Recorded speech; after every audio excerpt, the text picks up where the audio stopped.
nomine Patris. Buenas noches.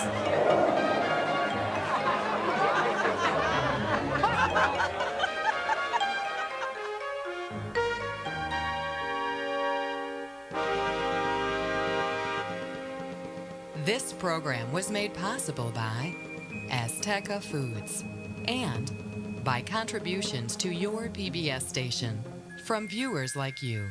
Thank you.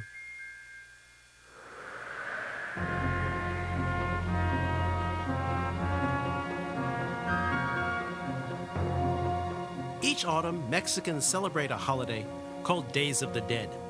It's a time when the dead are said to return to be with their families once again in graveyards. The holiday is serious and sad, humorous and satirical, all at the same time. And to understand Days of the Dead, you have to know something about Mexico's history and culture.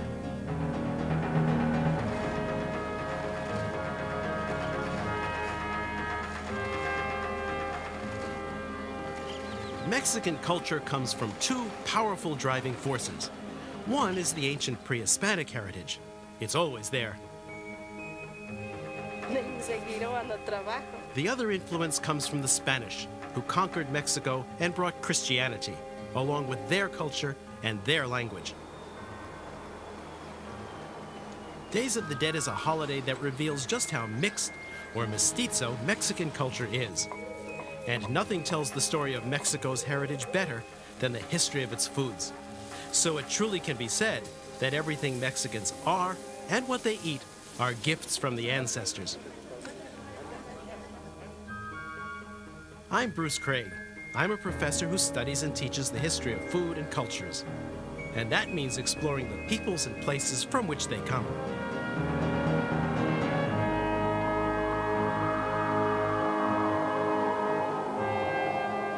To see how Days of the Dead is celebrated, we traveled through the state of Puebla. Its villages preserve old customs and some of the most historic foods. Our journey began near the town of Cuetzalan, in Puebla's northern mountains.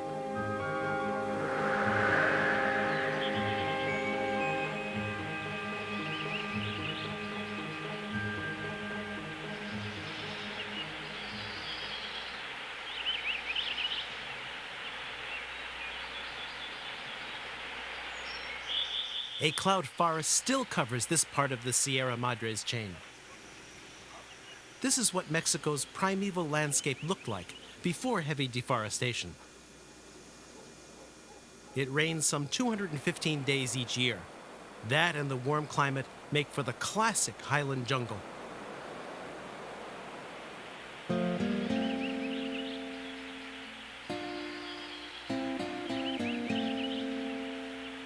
Days of the Dead is a holiday that links the past with the present. The festival begins in homes, spreads out into public places, and eventually ends in cemeteries. Days of the Dead is an old harvest festival. After all the crops have been gathered, the year officially dies. Christians in old Europe called the holiday All Saints' Day and All Souls' Day. In English-speaking countries, it was called All Hallows' Eve or Halloween.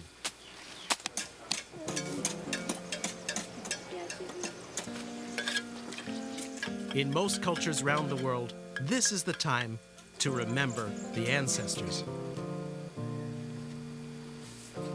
In Mexico, the holiday is really 1 week long. All during Days of the Dead, families clean and decorate the graves of their departed relatives. All are preparations for the return of the dead on the night of November 1st.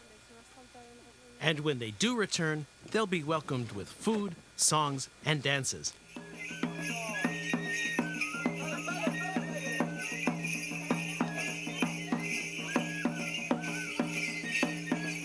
In this dance, children from Cuetzalan rehearse the famous Dance of the Santiagos. It tells the story of St. James, a famous Spanish hero who slays wicked enemies with his sword.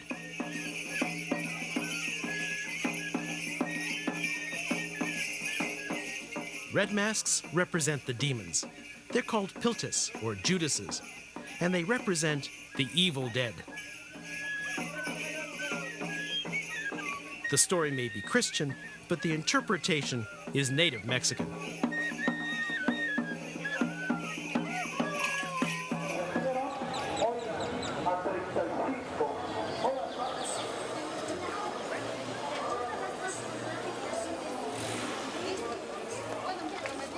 Quetzalan is a very old market town of the Sierras.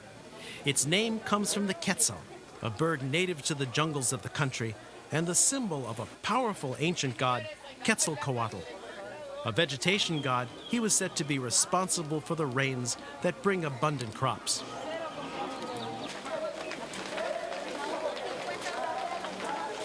Quetzalan's market is famous, and it's a living history lesson. Indigenous peoples from all over the mountain areas have been trading in here for more than 500 years. The main groups are the Nahuas and the Totonacs.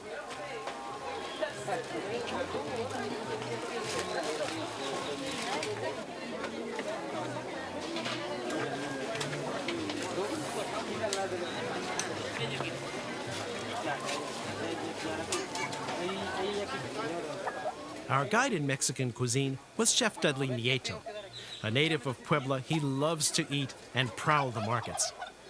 So this is when you have a bad experience and it's, you get scared. So this is like for the nerves, actually. Let's buy this. Espinosilla. ¿Cuánto cuesta un peso? ¿Un peso? Un momentito. Este es para la bilis. Para bilis. ¿Cómo se llama? Yerba maestra. Oh, this is yerba maestra. Yerba maestra. This is for bailos when you have, you get upset like you always get. This is good for you. Okay. So esta le llamamos yerba mora. Sí, yerba mora. Sí, Y es bueno para los riñones. Sí, es bueno For para the kidneys. This is good for the kidneys. Uh-huh. Now, having cures for all of our physical and psychic dysfunctions, we continued on our journey. To infuse and to get some flavors out. So you crush cinnamon in your hands? Oh, it Like smells this. great. See? Oh, jeez. So what we do is we always crush it before it goes in. Yeah. So But you can just do it with your some of hands. the flavor will come out. See? Yeah. As you notice. See? As long as Like you this. crush it. Like this. Good. See? The flavor is coming out pretty strong. Oh, it's See? fantastic. Great. Cinnamon is one example of Mexico's mixed food history. It's not a native spice, but was brought by Spaniards from India.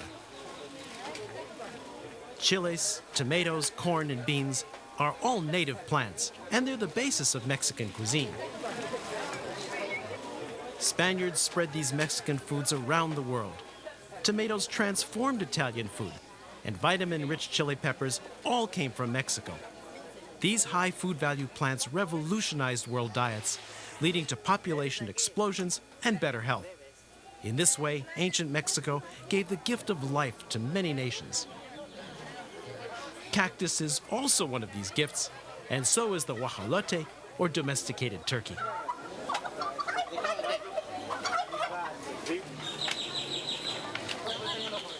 The turkey that appears on American holiday tables is really a descendant of the Mexican turkey, and this is what the fowl ancestor really looks like.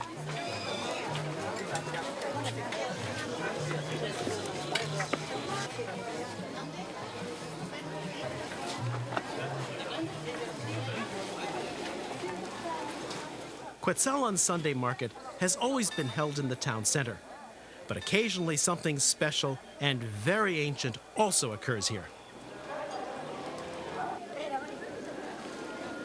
A huge pole stands in the church square, and like the church, it's used for ceremonial purposes.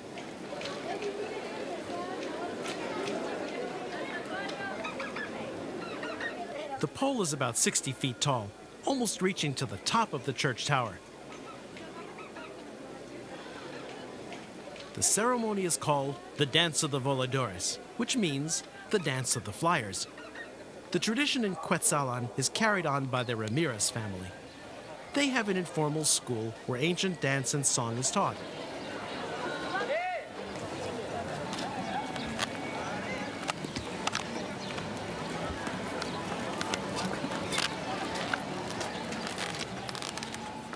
The Voladores ceremony comes from the Totonac people. It's probably at least 1,000 years old, and it honors the gods who were responsible for the year's agricultural cycle. That is, the well-ordered rotation of the year.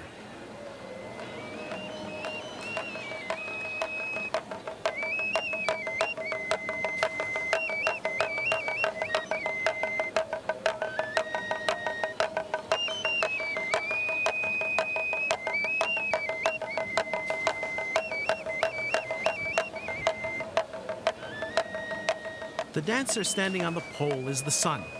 He turns 4 times to recognize the 4 cardinal directions of the cosmos.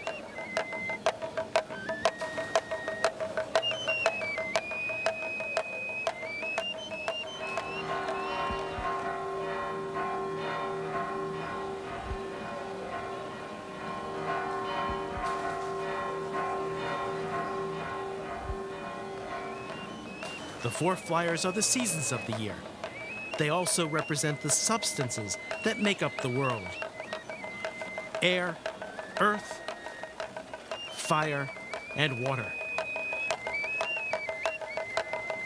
The flyers twirl 13 times as they descend. The meaning is this: 13 times 4 equals 52. That's the exact number of years in a cycle of the old sacred calendar of the Totonac people. In this region of the Sierras, the Ramirez family are the only keepers of the ancient dance of the Voladores ritual.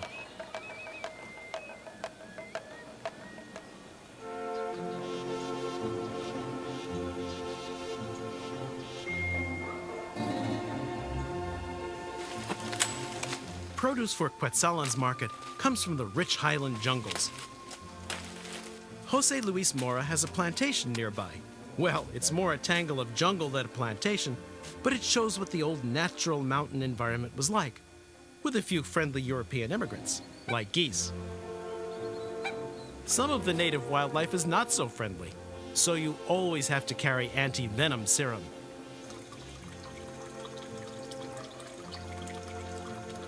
Senor Mora's plantation is irrigated by fresh, pure mountain water, and his cash crop is coffee. Coffee was first grown and used in Arabia. It became popular in Europe and the Americas in the late 1600s. Arabica is the best variety, and that's what Senor Mora grows. In Mexico's mountains, it's called Alto.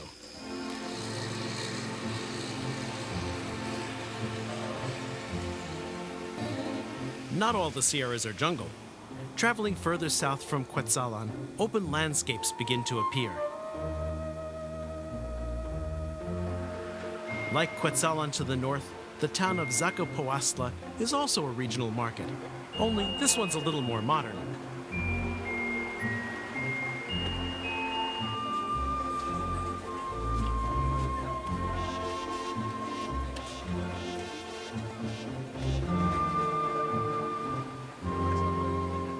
On Wednesdays, the whole town becomes a street market. It's so crowded that you can't just drive up and shop.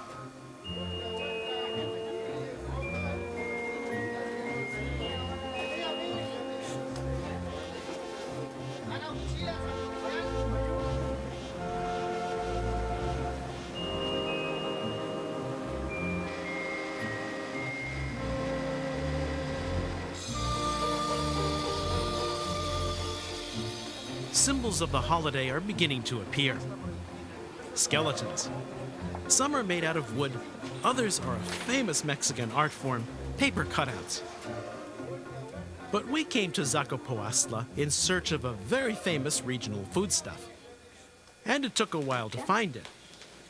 Her, actually. Maria Mora Sosa. No esperábamos. Every day she sits in her house with her girlfriends discussing the goings-on in town. They know everything in town because Senora Mora has a constant stream of visitors. Customers, actually. Now in her 80s, Senora Mora has been making and selling homemade liqueurs for more than 60 years. She continues an old family tradition. Locally made liqueurs are a specialty of the mountains, but everyone swears that Maria Mora's are the best. It's made out of what? Blueberry. Blueberry. Different kind of blueberry. Yes. Well, it tastes a little like blueberry and a little like, tastes like blueberry and raspberry. It's very sweet. Very good, isn't it? Oh, it's excellent. That's gonna be the. A ver. Pelotes calientitos no con No.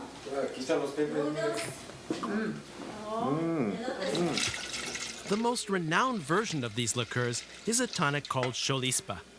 It's made from a large variety of healthy herbs, especially wild mountain oregano. That the ingredients happen to be steeped in 60 to 80 proof pure alcohol most likely adds to the curative powers.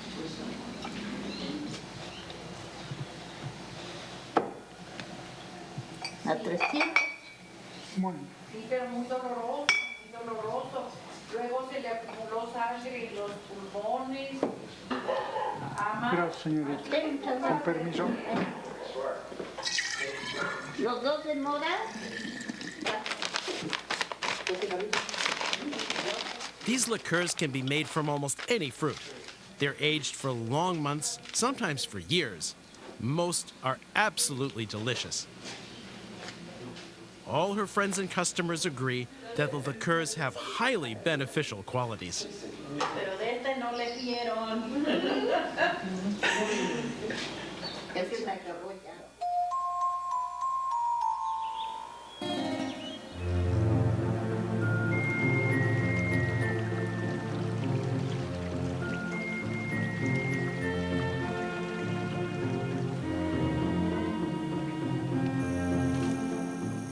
On the steep sides of the Sierras, farmers plant their fields. Theirs are not the best lands because ages ago their ancestors were pushed into the less fertile mountains by Spanish lords.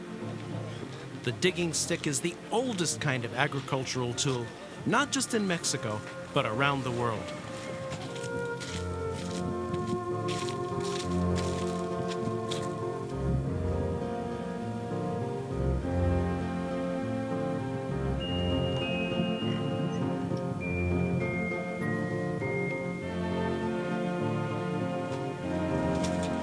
Indigenous villages still dot the Sierras. The ways that people live haven't changed much over the past 5 centuries. This house is part of a tiny village called San Miguel. Places like San Miguel are often still self-sufficient. Almost everything people use in the village is still made there by women.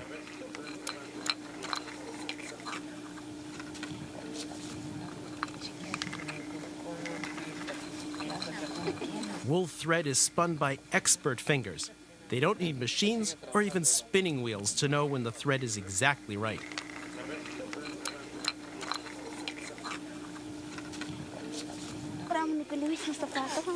Waist looms are still used to produce the women's woolen skirts, their serapes or shawls, and the wide embroidered belts that signify women's married status.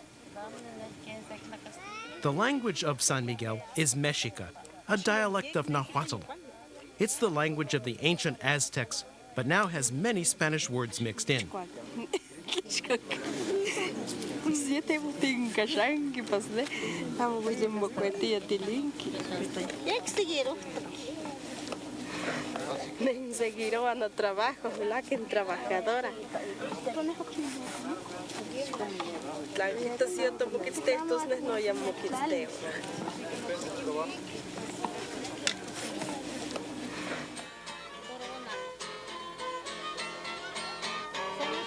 The pottery is made exactly the same way as prehistoric pots. Even shaping the pot with a corncob is the same.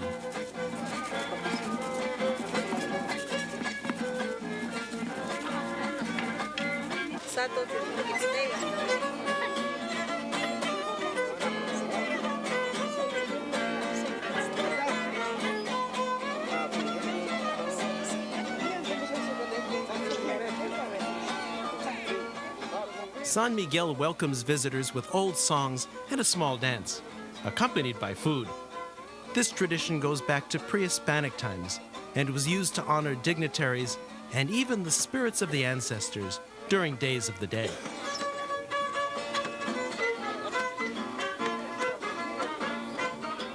Cooks have learned their dishes from their mothers, who learned from their mothers, stretching back many generations.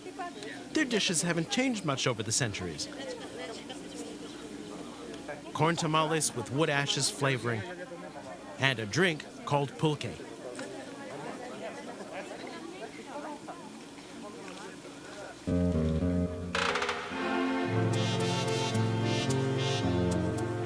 Pulque comes from the maguey plant. Because the maguey takes many years to mature and flower, it's also known as the century plant.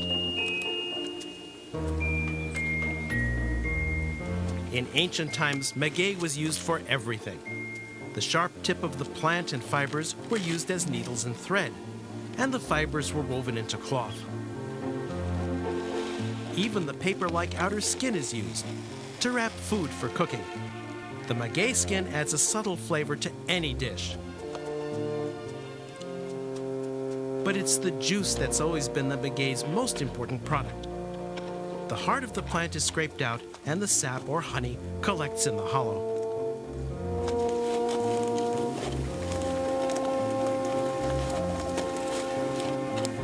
Ahora sí. Ah, bueno.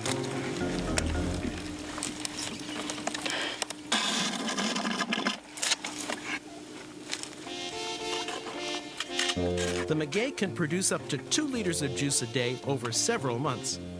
After the sap is siphoned out, it's allowed to ferment naturally into a potent alcohol.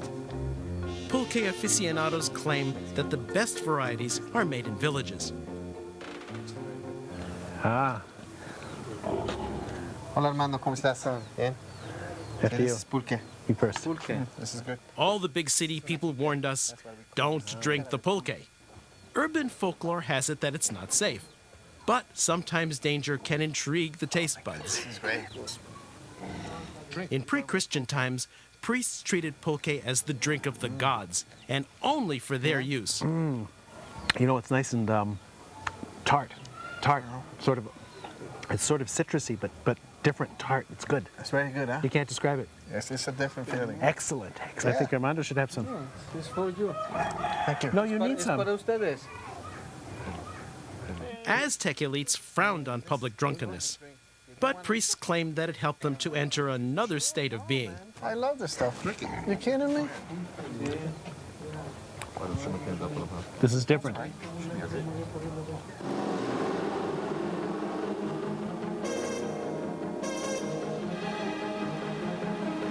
As we traveled across Puebla, we saw many roadside crosses and memorials.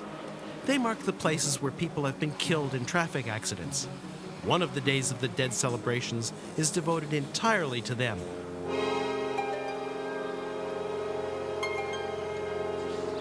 A family is having a memorial built to a recently lost mother and child. Children are especially mourned, so 2 days during the week are set aside to remember them.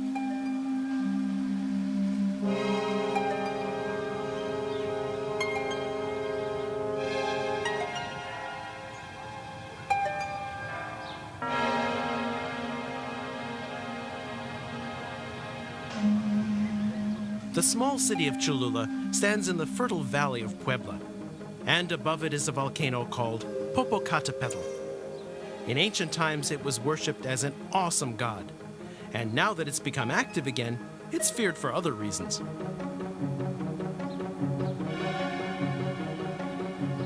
Cholula has always been a religious center, and today has about 30 churches. The most spectacular church is San Pedro, which stands on a huge hill overlooking the town.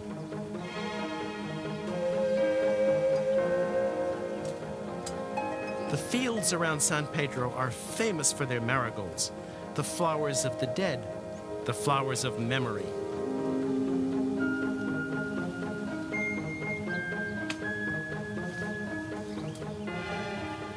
Yellow marigolds called cempasúchil, which means flowers of 400 petals, are especially important for Days of the Dead. Because in the old religion, yellow was the color of death. It meant the south, where souls were thought to go.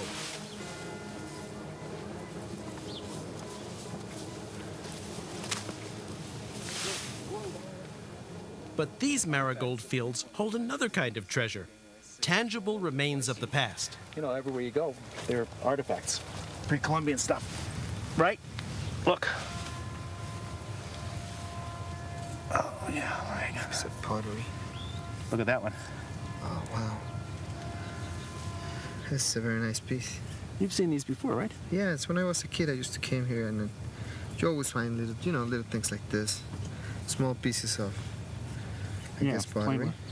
Well, this is sort of disposable stuff from pre-Columbian times, right? What is this? This is like, That is an obsidian blade, dudes. And it's, look at these two. huh. Look. They're wonderful cutting tools. You know better than I because you use them in your kitchen, don't you? Yeah. Yeah. Used to kill the chickens with this. Yeah, you know? yeah, it's your pre-Columbian kitchen, right.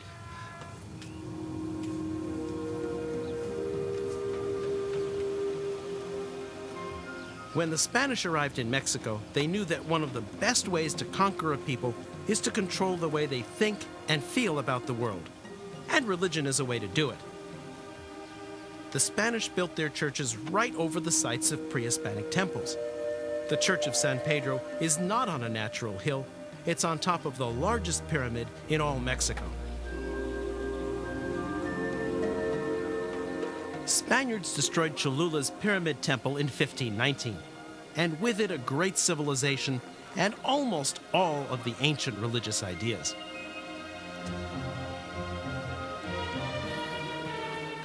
The ruins tell us about that civilization with influences from all over Mexico. These early connections are seen in its architecture, and one of these is Talud Tablero. And it came from Teotihuacan, a great civilization north in the Valley of Mexico. Once these panels were filled with sculptures, but they disappeared over the ages.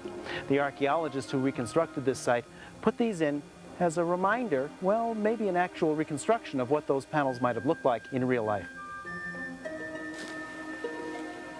Cholula was more than just a temple. It was a temple city with many buildings. But not all the architectural history of Cholula is so obvious.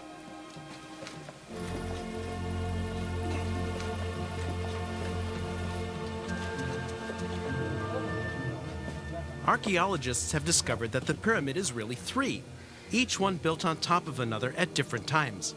The oldest pyramid dates to about 200 BCE.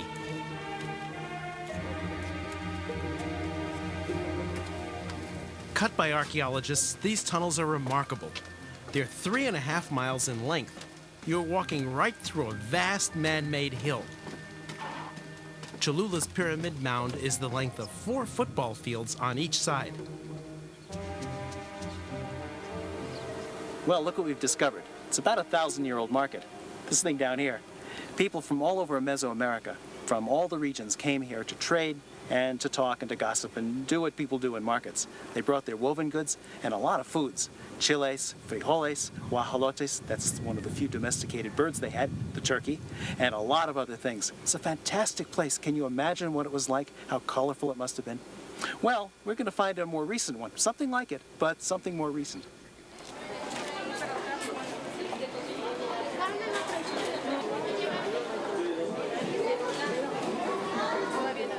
"500 years ago, Cholula's market was outdoors. Today it's indoors, still colorful, and still one of the best in the state of Puebla. It's also a destination dining place for those who know where to find some great home-style dishes. Gracias. Okay, Bruce. What is this? Cecina. This is the raw. Well, It's a very tender meat. is this raw when it's cooked? It's raw when it's cooked, and it has to be like medium rare, but taste it. It's very good. It's like salty. This is the way you eat it? Yeah. Okay. It's cured though. Oh yeah. Oh yeah. It's good. Oh, Isn't it good? very salty. I told you. It's I know. beef. It's like salty. It's like sort of like jerky beef. Jerky beef. Jerky beef, but cooked. Well, How about you try? We tried this. what? Well, it's the stomach of the lamb. That is, of course, it's the stuff, and it's cooked with spices and chile. So you have to taste it. It's very good. Very tender. Mario turn. Huh? Sounds Very terrible, good. but it tastes great. It tastes like barbecue. Tastes like barbecue. That's what it is.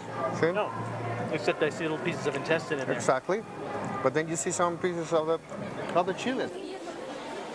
Stuffed sheep intestine is a European dish. Europeans brought sheep, pigs, cows, and even chickens to Mexico. But Europeans never even heard of chilies before they came to Mexico. Chilies are the defining ingredient in Mexico's food. They come in more than 100 varieties, and each one has its own heat index. But the most intense flavors come from chilies that have been dried. The hidden culinary treasure here is the gigantic blue corn quesadilla filled with huitlacoche. Yes. Okay, Bruce. Hope you like this. It's all black. Yeah, I know. It looks black. All right, all right, all Go right. ahead. Huitlacoche is actually corn rust, rot, found on ears of corn in the wet season. If you can ignore its looks and that it's rotted, the black fungus tastes earthy, and it's often called the Mexican truffle. Mixed with melted cheese, a European import, it's the perfect union of two food traditions.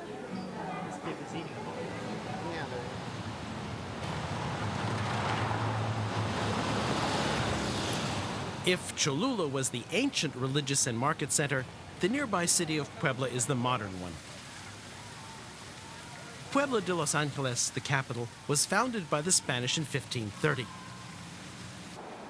Puebla is one of the best preserved colonial cities.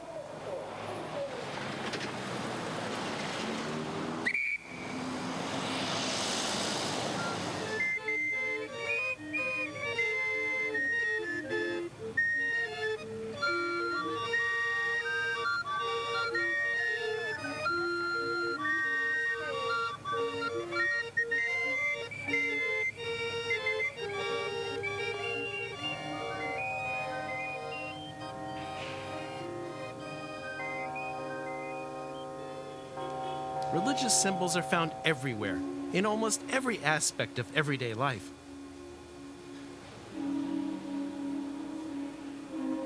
But being religious doesn't mean that you don't have a sense of humor. The images of death that appear during Days of the Dead season are meant to be ironic. The art reflects political and social themes, and it's often satirical. This kind of art grew up around the turn of the 20th century. It was invented by the great illustrator José Guadalupe Posada and made popular by the murals of Diego Rivera.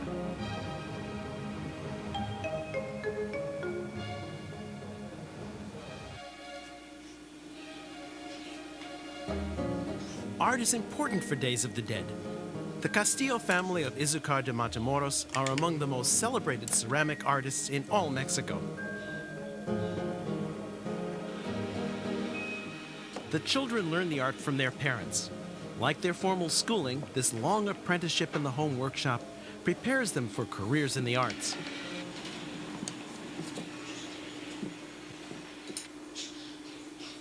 One of the things that distinguishes the Castillo's art is the vivid colors used in their work.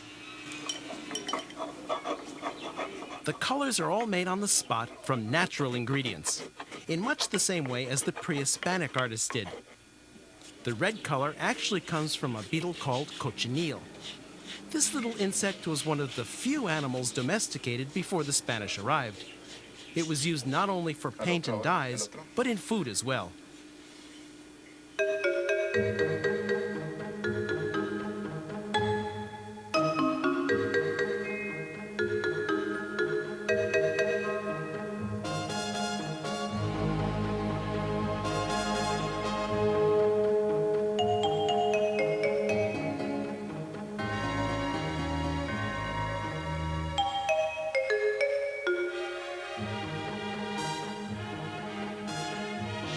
Figurines often poke fun at all the things people think are serious.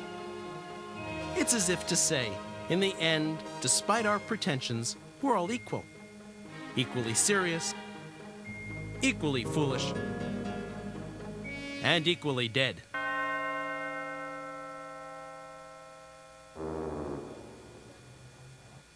Once upon a time, in the days when humans were sacrificed to the gods, the skeletons were real.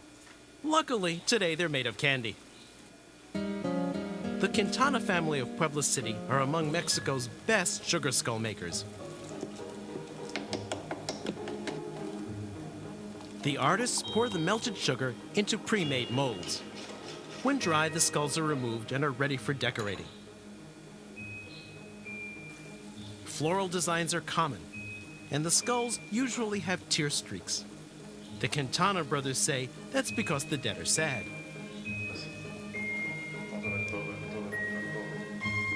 The skulls are finished by putting customers' names on them. That's to remind them of their own mortality.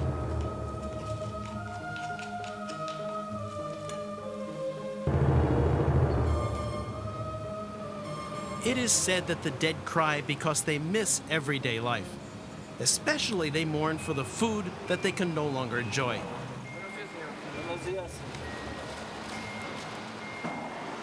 Even simple churros would make them happy. And so would the delicious breads of the season. But there's one special dish that all the ancestors would die for. Poblanos, the citizens of Puebla, like to say that real Mexican cuisine was born in their city. And that's reasonable because Puebla has always been a meeting place for peoples from all over Mexico and the Old World. So it's no accident that the greatest Mexican dish of all, the most mestizo dish, was born here.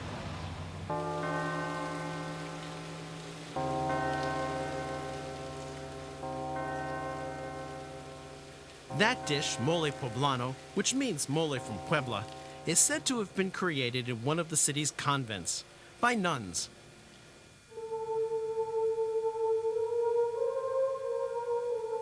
The legend goes that some 300 years ago, the abbess and the nuns of this Domenica house invented mole poblano.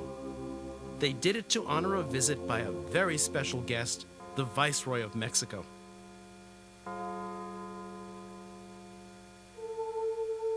After many days of contemplation, the nuns came up with the perfectly Mexican solution. This original creation would make the convent famous.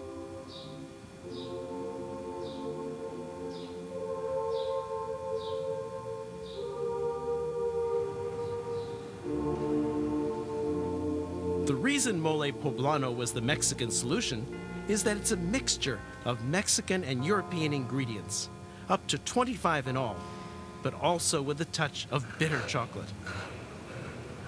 Chocolate originated in Mexico and it was once reserved for gods and kings.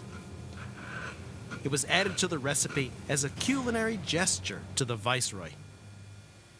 The Viceroy and nobility are long gone, but the great dish made for them lives on. In fact, Poblanos will tell you that nuns still make the best moles. Next to their mothers, of course.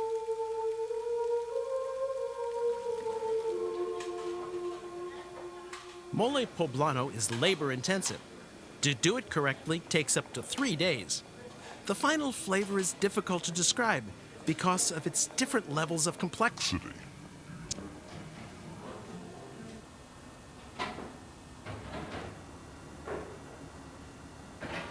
The word mole comes from the Nahuatl language and means simply sauce. So moles can be made from any number of ingredients. One of the best is pipián, made with ground pumpkin seeds.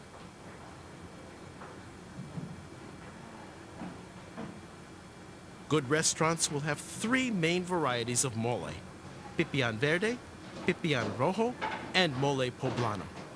During Days of the Dead, mole poblano is the favorite dish in all Puebla.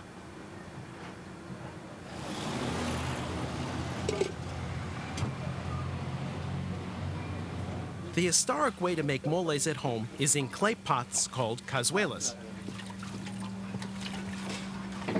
Traditional cazuela making is a dying craft. There aren't many independent makers left. This cooperative may be the last in the city of Puebla.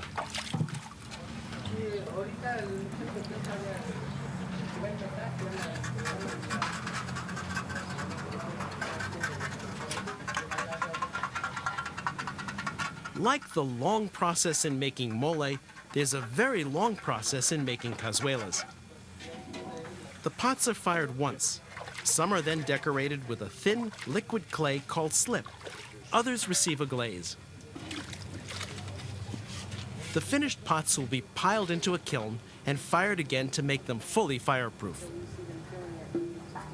The kiln is more than 100 years old, but Angel Cortez Campos, the head of the cooperative, says that cazuelas made in the old kiln are still the best for moles. Hey.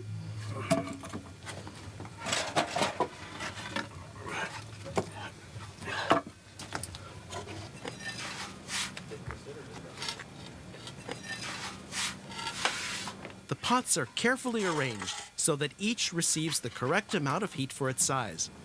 Once the pots are piled in, firing and cooling is an overnight process.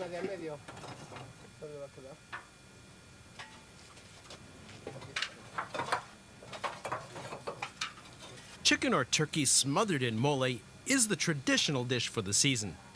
But for truly historic food, we had to try what ancient Mexicans ate and what Poblanos today consider delicacies.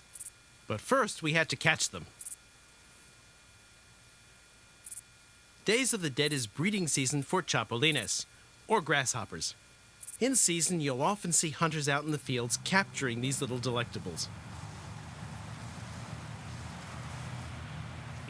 Insects are nutritious and almost all protein with very little fat. Grasshoppers are cleaner than pigs or chickens because they eat nothing but pure grass seeds.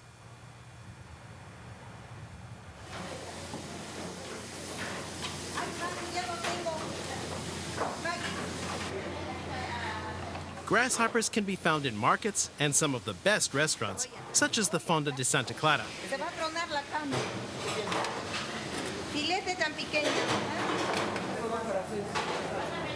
They're cured in lime juice and then toasted before serving.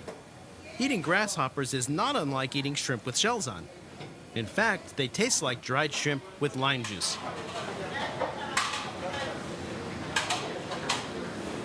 Grasshoppers weren't the only insects on the ancestral menu. Mosquito eggs, yeah. The mosquito eggs from the Ahuatl mosquito. Ahuatl, that's the Nahuatl word. Exactly. The ancient Indian word, okay. Especially it's one special mosquito that we use. Uh-huh. And those are the eggs. And this is? The mosquito itself. That's the mosquito? Mm-hmm. So they eat us and we eat them. Exactly. The mosquitoes and their eggs are not eaten raw, but mixed into a batter and made into croquettes. And right here, see, this is the chinicuiles. Chinicuiles. Well, they look like gusanos de maguey. Exactly. They're gusanos de maguey, but these gusanos de maguey came from the leaves of the maguey itself. Okay. Very good. Let me see. All right, I'm going to do this. This is Mexicano style, right?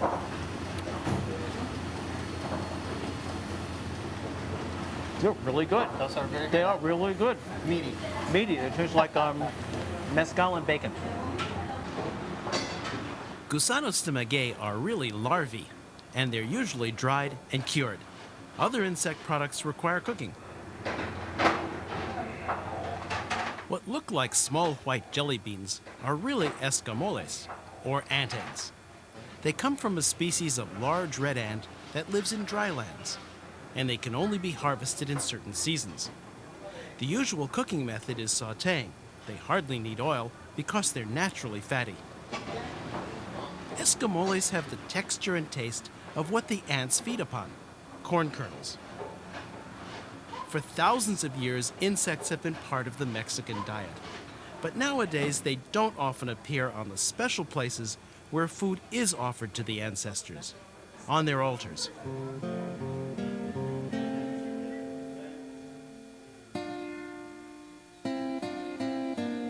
Almost every family sets up an ofrenda, or altar, for a family member or friend who has died.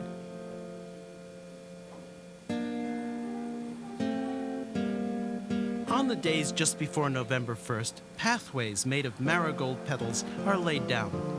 Flowers are meant to lead the spirit of the dead into the house, up to their own altar. For the dead are said to be drawn by the sweet smell of marigolds and by their bright color.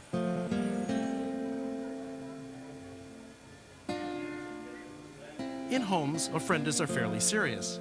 But in public places, ofrendas have a different character. They're a kind of public art, with all the sadness and humor that Mexicans invest in the holiday.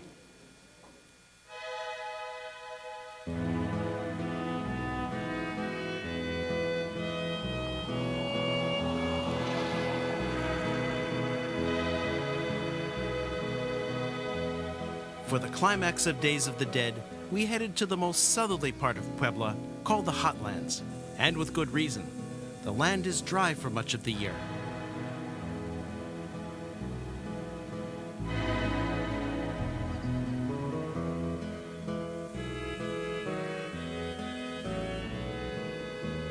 We were going to the town of Acatlan.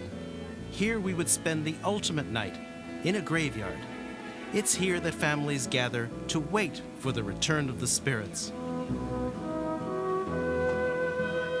Acatlan wouldn't be found on most tourist maps. We came here because the people still practice the old customs of Days of the Dead.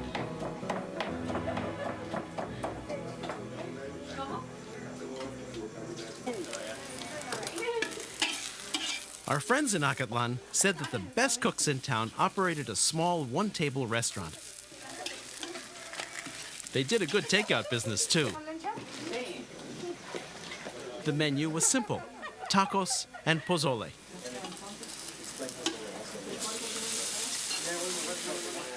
Pozole is a soup that's made by boiling a pig's head for long hours. The soup is seasoned with chiles and herbs and then loaded with plump corn kernels called hominy. This being Thursday, Pozole Day in much of Mexico, of course we had to try it.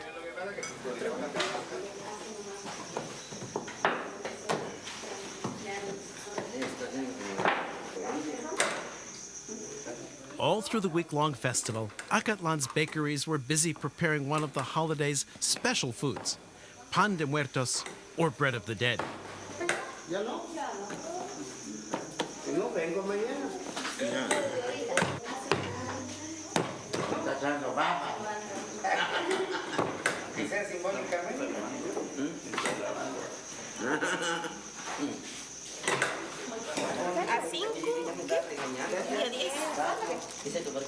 Bread of the dead comes in several forms. Some are round raised loaves.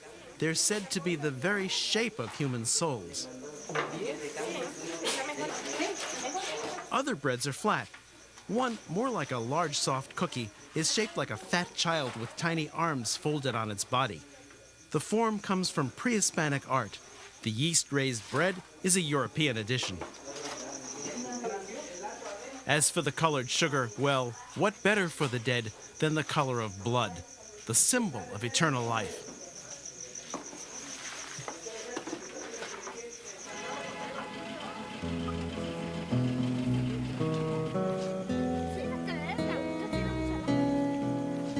Acatlan is mainly a farming community. Peanuts, honey, sesame, and pumpkins are all grown in the region and go into making various all-natural confections. In fact, these candies have made the town famous. Incidentally, the peanut is another native of Mexico.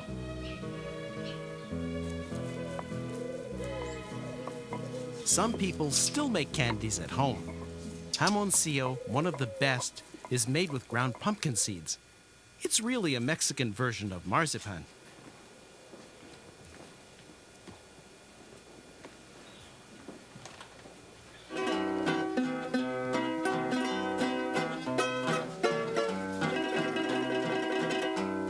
A respected member of the community has just died. A history teacher for many years in Acatlan's high school. His friends have built an ofrenda in his honor.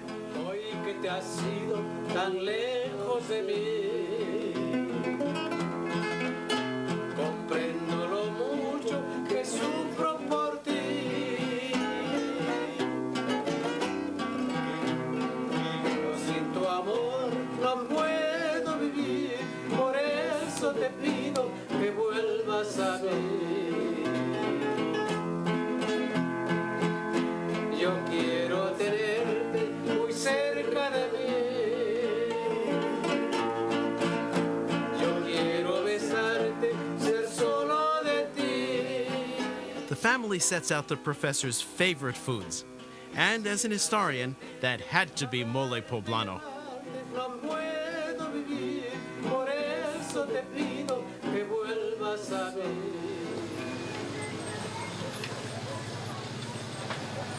All the preparations for the entire week have been leading to this night, when the dead finally return to be with the living, after midnight on November 2nd.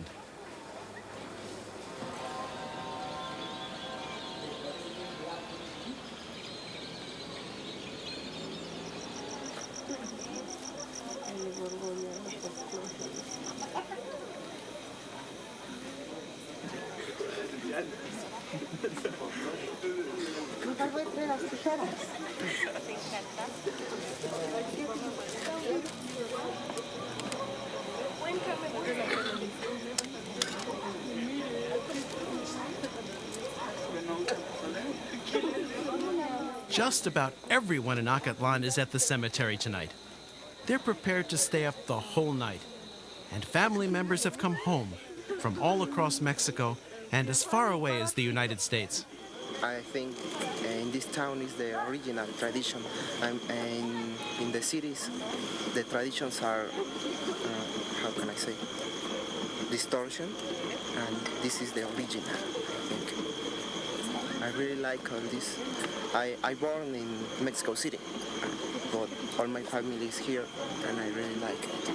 Vázquez, acá está Orlando Osorio Puebla, toda la familia, González Herrera, Brenda, la nivelada, falta el pan, la naranja todavía no. Luego date la vuelta porque hoy tenemos les vamos a traemos café, tamales. Dos cabezas. De la tradición de los Todos Santos. A cada año acostumbramos a hacer estos tamalitos de cabecita de cerdo, muy sabrosos para las personas que gusten o nosotros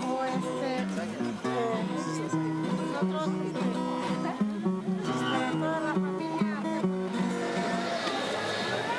For those who haven't prepared their own food, there's plenty outside the cemetery for sale.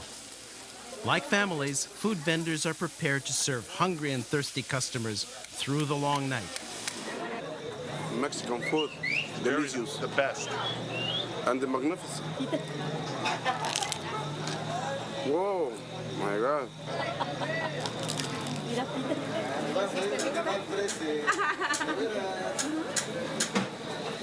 Ideas and their symbols run deep into Mexico's past.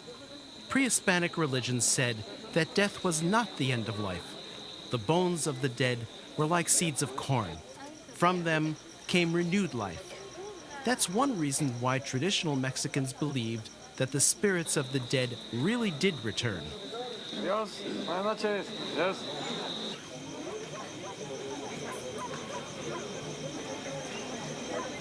Clouds of burning incense smoke hang over the cemetery. In Mexico, the incense is copal. Copal is a pine resin that was used by all the pre-Hispanic peoples during their ceremonies. In some traditions, the smoke draws the spirits of the ancestors back. In others, it signals their departure.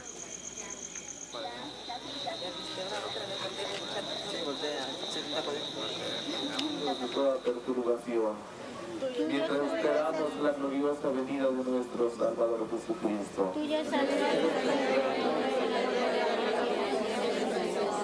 Señor. Con vosotros estáis, no reconocéis con vosotros. Just before dawn, the communion service is held. It's communion for the living and in memory of the departed.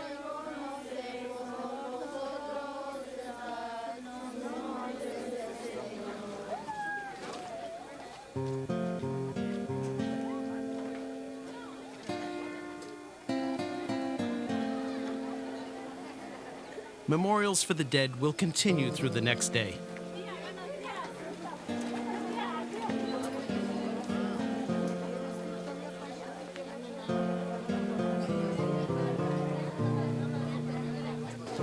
In the old days, when beliefs in days of the dead were more powerful than they are now, the elders of every family or group would end the ceremonies with a prayer, something like this. Benditas ánimas que nos han visitado, perdónenos nuestras culpas. Blessed souls who have come home, forgive us our misdeeds. Blessed souls who have shared our humble food, watch over us. Blessed souls, do not forget us, and return to us at this time next year.